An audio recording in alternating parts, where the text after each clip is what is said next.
মৰমৰ ভাইটি ভণ্টিহঁত, মই আজি তোমালোকলৈ ক্লাছ 10ৰ অসমীয়া সাহিত্যৰ পদ্যাংশৰ এই বৰগীত যিটো পদ্য আছে তাৰ কিছু চমু উত্তৰ দিবলৈ ওলাইছোঁ। তাৰ আগতে মোৰ চেনেলটো তোমালোকে সকলোৱে ছাবস্ক্ৰাইব কৰিবা, লাইক কৰিবা আৰু কমেণ্টছ কৰিবা। ইউনিটি লেণ্ড নাম হয় চেনেলটোৰ। গতিকে এনেদৰে তোমালোকৰ ক্লাছৰ যিমানবিলাক প্ৰশ্ন আছে তেনেকৈ পাই থাকিবা, বিভিন্ন বিষয়ৰ প্ৰশ্নবিলাক পাবা। আজি মই তোমালোকলৈ চমু উত্তৰ লিখা এই শিতানটো আগবঢ়াইছোঁ। 1 নম্বৰ প্ৰশ্নটো হ'ল, নেৰিবা বান্ধৱ মোক জীৱনে মৰণে, কবিয়ে জীৱনে মৰণে নেৰিবৰ বাবে কাক অনুৰোধ কৰিছে? উত্তৰটো হ'ল, কবিয়ে জীৱনে মৰণে ভগৱানক নেৰিবৰ বাবে অনুৰোধ জনাইছে। গতিকে 1 নম্বৰ প্ৰশ্নটোৰ উত্তৰ, কবিয়ে জীৱনে মৰণে ভগৱানক নেৰিবৰ বাবে অনুৰোধ জনাইছে। তাৰপিছত চোৱা, মই 2 নম্বৰ প্ৰশ্নটোলৈ আহিছোঁ। চনক চনন্দ যোগী যাহাকো ধিয়াই, চনক চনন্দ যোগী যাহাকো ধিয়াই, চনক চনন্দ আদি যোগীসকলে কাক ধ্যান কৰে বুলি কৈছে? চোৱা উত্তৰটো, যে চনক চনন্দ আদি যোগীসকলে ভগৱান শ্ৰীকৃষ্ণক ধ্যান কৰে বুলি কৈছে। গতিকে এইটো মনত ৰাখিবা তোমালোকে, যে চনক চনন্দ আদি যোগীসকলে ভগৱান শ্ৰীকৃষ্ণক ধ্যান কৰে। কিতাপত তোমালোকৰ গ বুলি আছে, মই ইয়াতে 3 নম্বৰ বুলি দিছোঁ।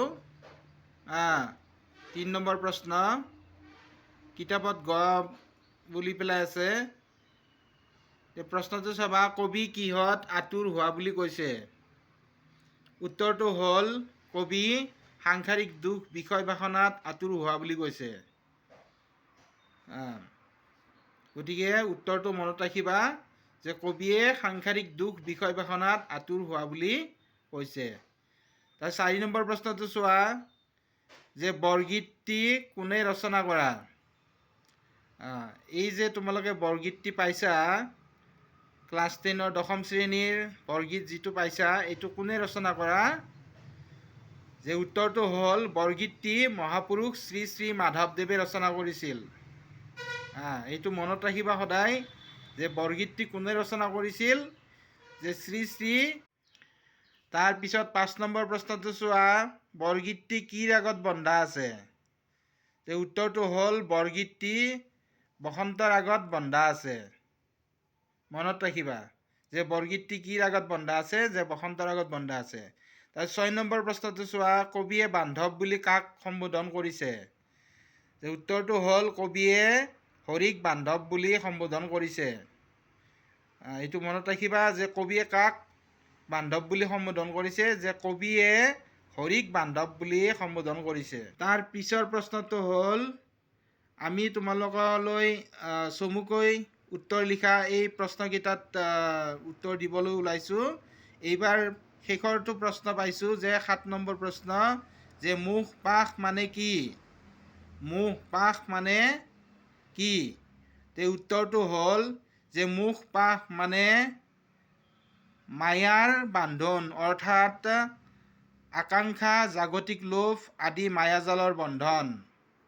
গতিকে সেইটো সদায় মনত ৰাখিবা, যে মোহ পাশ, যে মায়াৰে আৱৰা এই যিখন সংসাৰ, এই সংসাৰখনত কিহেৰে আমি মোহ পাশ মানে কি বুজায়?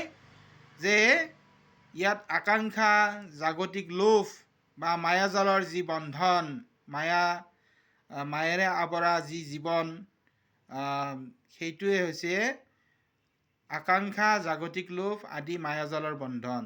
গতিকে মোহ পাশ মানে সদায় মনত ৰাখিবা, যে মোহ পাশ মানে হ'ল, যে আকাংক্ষা, জাগতিক লোভ আদি মায়াজাল। মৰমৰ ছাত্ৰ ছাত্ৰীহঁত, আজি তোমালোকলৈ এইখিনিকে আগবঢ়ালোঁ।